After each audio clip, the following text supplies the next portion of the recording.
Eu sou o professor Fernando, esse canal Conexão Matemática, e hoje estamos aqui para dar continuidade no conteúdo de radicais. Hoje nós vamos falar sobre algumas propriedades de radicais e como utilizar essas propriedades, certo? A ideia das propriedades é justamente nos preparar para as operações entre os radicais, que é algo bem importante que vai aparecer muito de agora em diante no estudo de matemática, certo? Só estou falando aqui baseado num aluno de nono ano que está estudando essa parte de radicais, que quando for fazer a parte de operações, e isso serve também para as séries subsequentes, certo, gente? Então, na aula de hoje nós vamos dar uma ênfase nessas propriedades, belezinha? Então vamos lá. Então, como eu falei, nós vamos falar sobre radicais, certo? Então, as propriedades em si. O que é um radical? O radical nada mais é do que aquelas raízes, né? É uma potência de expoente racional, certo? A potência de expoente racional, ela gera essas raízes, ok? A racional, Fernando, mas calma. Nós temos as potências de expoentes inteiros, né, que são os números naturais, vamos dizer assim, e os números negativos. Nós vimos isso em aulas passadas aqui do canal mesmo. Quem não assistiu a primeira aula de radical, eu vou colocar o card agora. Desculpa aí não ter botado antes, mas assiste lá a primeira aula se você não assistiu e volta aqui para a nossa segunda aula. Ok, então, e depois disso, aí os expoentes racionais são as frações, né? Então, quando a gente tem um expoente fracionário, e detalhe, esse expoente fracionário ele vai ser estritamente positivo para que a gente possa fazer esse cálculo com maior tranquilidade, certo? Então vamos lá. Primeiro, a gente tem que relembrar um pouquinho do quais são os elementos de um radical, certo? E nós vamos trabalhar com um radical específico, que é o radical aritmético. O que é isso?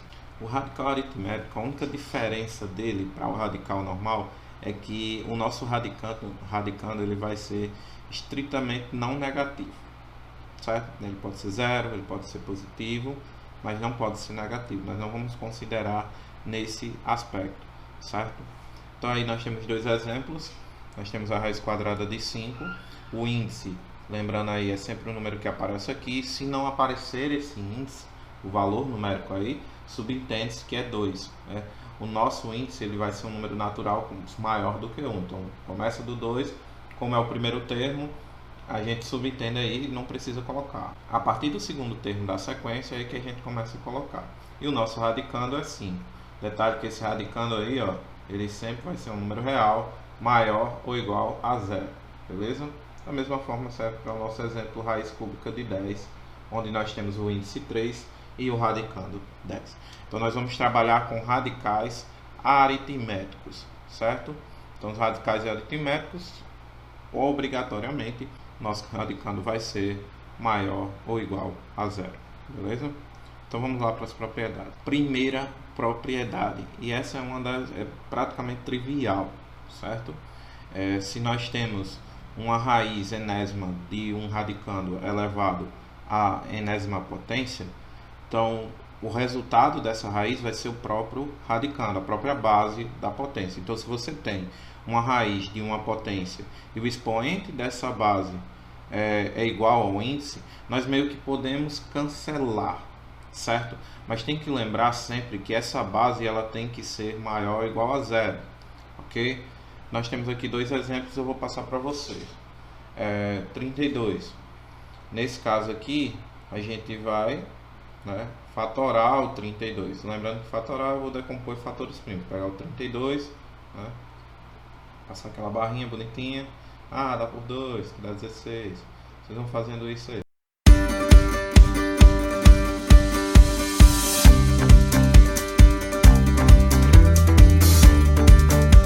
Depois de feita, né, a nossa decomposição, a gente vê aqui que tem 5, 2, então eu posso escrever isso como 2 elevado à quinta potência. Então nosso 32 aí pode ser escrito como 2 elevado à quinta, certo? De maneira grosseira, para dar esse resultado, como ele se encaixa dentro dessa propriedade, a gente meio que vai cancelar esses índices, o índice com o expoente. O resultado é a base 2. Mas eu só posso, né, porque essa base ela é maior ou igual a zero, certo? E aqui do 81 da mesma forma. Quando a gente fatora o 81 dá 3 elevado a quarta, ok? E a gente simplifica aí os expoentes, vai ficar só com 3. Por que que eu ainda dei uma sublinhada aí que essa base tem que ser maior ou igual a zero?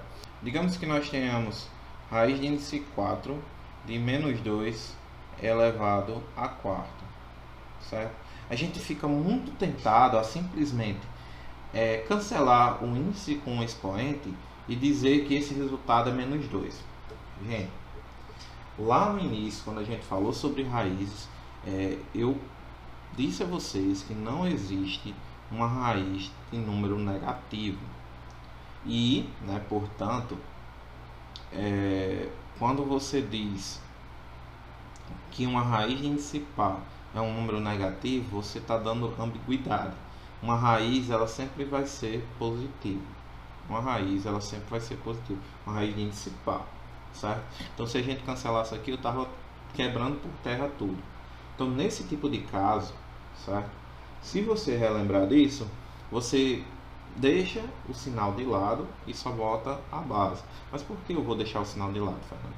Se a gente resolver essa potência que está aí, nós vamos ter menos 2 vezes menos 2, 4 vezes. Isso vai dar 16. Tá? Então,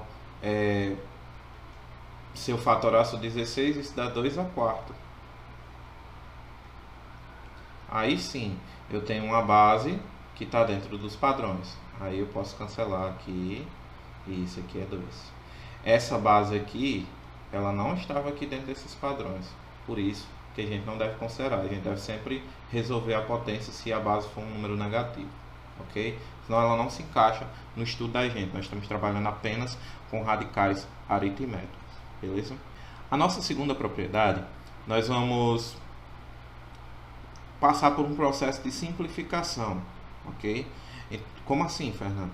Como eu falei a vocês, as nossas raízes elas são potências com expoentes racionais fracionários, ok? E uma fração ela pode ser simplificada. Como assim, Fernando? De maneira geral, o nosso raiz enésima de a elevado a m, ela pode ser escrita como a elevado a m sobre n, ok? O n é o nosso índice, ele vai ser o denominador, e o m vai ser o nosso numerador, que é o expoente da base. Então, toda fração ela pode ser simplificada por algum número que seja divida, né? E divida tanto m quanto m, que poderia ser um certo p. Para eu não ter que transformar numa potência para depois fazer a simplificação, a gente pode fazer direto, desde que esse p seja diferente de zero, certo? E siga os nossos padrões, certo? Então, se eu tenho, por exemplo, raiz de índice 12 de 1024, vou dar só esse exemplo nesse aqui. Primeiro, vamos fatorar o 1024.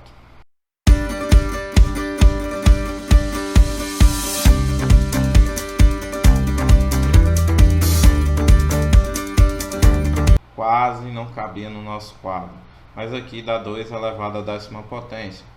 Então, nós temos raiz de índice 12 de 2 elevado à décima potência. Note que eu não posso fazer nada, não dá para simplificar, aliás, cortar o índice com o expoente, porque são números diferentes. Então, eu posso escrever isso de uma maneira mais simples. E como seria isso? Fazendo a simplificação do índice e do expoente da minha base de uma forma por um número que divide os dois ao mesmo tempo. Como eles são pares, eu vou simplificar aqui por 2 e aqui por 2. Nós temos aí agora uma raiz de índice 6 de 2 elevado à quinta. Aí você diz, sim, mas eu continuo não encontrando o resultado. Mas se a gente resolver essa potência, eu nem vou colocar, vou só resolver que é uma potência fácil. Quer dizer que a raiz de índice 12 de 1024 tem o mesmo valor da raiz de índice 3 de 32. Então, esse é o processo de simplificação, a gente trabalhar com números menores, para ter uma dimensão mais concreta do que nós estamos falando, certo? Então, quando a gente está trabalhando com números muito grandes, a dimensão, a nossa percepção, ela fica muito abstrata, certo? E a ideia aqui é justamente não passar por isso, nós não vamos ter essa percepção abstrata, nós vamos tentar chegar ao na percepção mais concreta possível, ok? A terceira propriedade, ela é muito conveniente quando se tem cálculos sucessivos, no caso aqui de várias raízes. Então, se você tem uma raiz de outra raiz, e não tem nenhuma operação dentro delas, só a raiz mesmo, você pode escrever como uma só raiz, e isso simplifica. Isso pode nos ajudar a ter uma noção melhor, ok? Então, nesse caso aqui, se eu tenho uma raiz de índice n de uma raiz de índice m de a, eu posso simplesmente escrever como uma raiz só, multiplicando esses índices. Como é que funcionaria isso, Fernando? Na prática. Na prática, suave. Ó, raiz quadrada da raiz de índice 5 de 1024. Olha aí. Aqui eu tenho duas raízes, já parece algo complicado, mas não. O índice dessa raiz de fora é 2 e o da raiz de dentro é 5. Então eu posso escrever como uma só raiz de um produto, 2 vezes 5 dá 10, de 1024. Certo? Aí eu vou resolver. 1024 a gente fez agora há pouco, é 2 elevado a 10. Aí eu posso aplicar a primeira propriedade. Cancela aqui, resultado 2. Ah, Fernando, mas o que é que você fez de diferente? Aqui, na verdade, gente, eu tinha que calcular duas raízes e eu transformei só numa, para facilitar os meus cálculos, certo? Então, na hora que eu fiz a fatoração aqui, eu ia tirar, né, da raiz, mas ia ficar com outra raiz para calcular novamente. Isso aí, para mim, eu acho trabalho excessivo. Então, fazer o produto aqui e calcular fazer um produto e uma raiz, ou calcular duas raízes, eu prefiro fazer um produto e calcular a raiz. Isso se for possível, às vezes o problema pede para que a gente só transforme em uma só raiz, que aí fazer a multiplicação é bem mais simples, ok? A propriedade 4, ela nos dá aliás, todas essas propriedades, elas nos dão essa liberdade para manipulação de radicais. Isso é muito importante. A parte da manipulação de radicais é importante, certo? Às vezes vai ser conveniente a gente escrever o radical de uma forma ou de outra. Isso é pela conveniência. Por exemplo, o número 2, eu posso escrever ele de várias formas. Posso escrever ele como 1 mais 1, 3 menos 1, certo? 2 elevado a 0 mais 2 elevado a 0. Eu posso escrever isso da maneira que eu achar mais interessante, certo? Desde que, é claro, chegue no mesmo resultado. O que é mais conveniente para a gente em matemática sempre vai ser manipulável. Então, se eu posso manipular, eu posso escrever da maneira que me é mais conveniente naquele momento. Então, essa quarta propriedade, ela fala que a raiz enésima do produto de dois termos, né, pode ser escrito como o produto dessas raízes e vice-versa, certo? Isso é muito interessante e muito importante, uma das propriedades mais importantes que vocês vão usar bastante dentro do estudo de radicais, certo? Como assim, Fernando? Olha, se você tem a raiz quadrada de 6, e 6 pode ser escrito como 2 vezes 3. Então, se for conveniente para você, você pode escrever isso como raiz de 2 vezes raiz de 3. Aí você pode dizer, Fernando, mas quando é que isso vai ser conveniente para mim? Eu acho que isso está complicando a minha vida. Isso vai ser conveniente na hora que a gente começar a trabalhar o processo de simplificação, de racionalização, que são assuntos que virão nas próximas aulas. Isso é importante a gente ter essa noção. E o contrário também. Por exemplo, se você tem a raiz de 3 vezes a raiz quadrada de 3. Eu posso escrever isso como um produto, como os índices são iguais, eu posso escrever como um produto dos radicandos, a raiz dos radicandos. Quando eu faço essa multiplicação, da raiz quadrada de 9. Isso aí a gente conhece, que dá 3. Ou seja, eu parti de duas raízes irracionais e cheguei num número racional. Olha isso aí como é interessante. E isso facilita a nossa vida também. Então essa propriedade ela serve, é uma via de mão dupla, ok? A quinta propriedade ela segue praticamente o mesmo padrão da outra, certo? Mas a única diferença é que aqui nós temos uma divisão. Só isso. Então o processo é o mesmo. A única diferença é a divisão e, é claro, as condições de divisão. Então, como esse b tem que ser diferente de zero, vai ser estritamente positivo, é uma condição, né, da própria divisão, vamos dizer assim, né? A fração nada mais é do que uma divisão. Então, se vocês têm raiz de, sei lá, 2 sobre 9, e professor, eu não consigo extrair a raiz disso, mas eu posso deixar de uma forma mais simples. Se eu separar essas raízes, esse radical, raiz de 2 sobre raiz de 9, eu consigo tirar uma parte da nossa raiz, que é o do denominador. Então vai ficar raiz quadrada de 2 sobre 3. E isso vai ser interessante para vocês futuramente, ok? E o contrário também é válido. Se você tem, por exemplo, uma raiz quadrada de 2 sobre uma raiz quadrada de 2, você pode escrever como uma raiz só de 2 sobre 2. Como 2 dividido por 2 dá 1, então fica a raiz quadrada de 1, que é 1. Olha aí. Simplifiquei algo que parecia mais complicado para algo mais simples. Uma divisão de racionais e cheguei num número... Aliás, uma divisão de números irracionais e cheguei num número racional. Veja que as propriedades elas vêm justamente para isso, para facilitar a nossa vida, certo? Para que você tenha esse controle sobre o que você está fazendo, belezinha? Então, gente, essa aula aqui foi bem rápida. Eu espero que vocês tenham entendido, que tenham gostado. Clique em gostei, se inscreve no canal. Vamos ver se a gente consegue difundir mais. Compartilhe aí com seus colegas, seus amigos, aqueles que realmente querem estudar um pouco de matemática, beleza? Nós ficamos por aqui e até a próxima aula. Tchau, tchau.